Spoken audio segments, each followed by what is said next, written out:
What's up, everyone? Let's talk about the Federal Reserve. Everyone's so sick and tired of it. I'm gonna give you guys a quick rundown. There were people that got together that wanted to create the Federal Reserve. It's neither federal, nor does it have reserves. Just like Federal Express, it's not federal. But they did that to mislead people. However, it was created in 1913. In 1912, the Titanic sunk. And on the Titanic were three incredibly wealthy people that were against the Federal Reserve. You had Levi Strauss, you had Guggenheim, and you had Astor. And they sunk the Titanic, and then very soon after, Woodrow Wilson signed in the Federal Reserve Act. In fact, if you look up Woodrow Wilson's quotes, one of them starts with, "I am a most unhappy man. I have sold my country out," things of that nature. You can look that up. But the problem with the Federal Reserve is simply this. The Constitution allows us to print our own money based on the good faith of the people here. The Federal Reserve is screwing everyone over. Let me explain it to you this way. If I borrow $1 from you,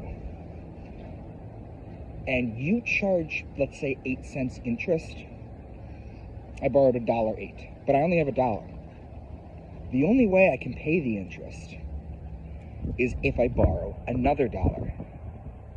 And now I have $2.16.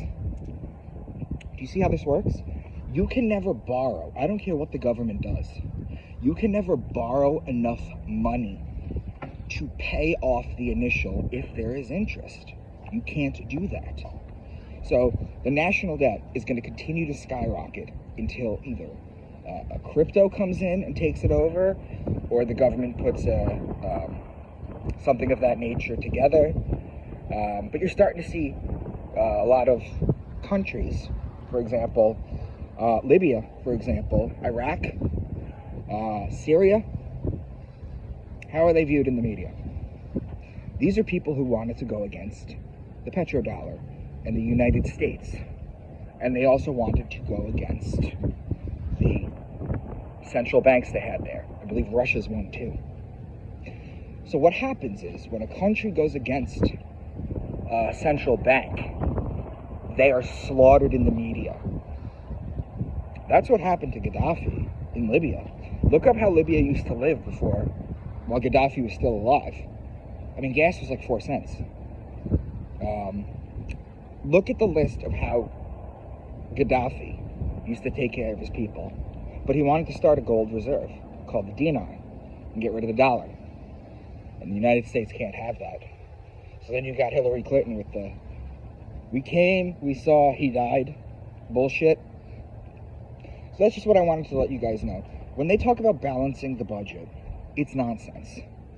When they talk about getting rid of the debt or starting to pay down the debt, you literally can't. And we're at the stage right now at $35 trillion, where our government has to take out money just to pay the interest, like I explained. And the interest at this point is almost $1 trillion. The only way this goes away and our life goes back to normal prices, normal things in general, is if we get rid of the Fed. Ron Paul wrote, "and the Fed." But he's right. We have to get rid of these central banks. We have to. They're making the wrong people rich.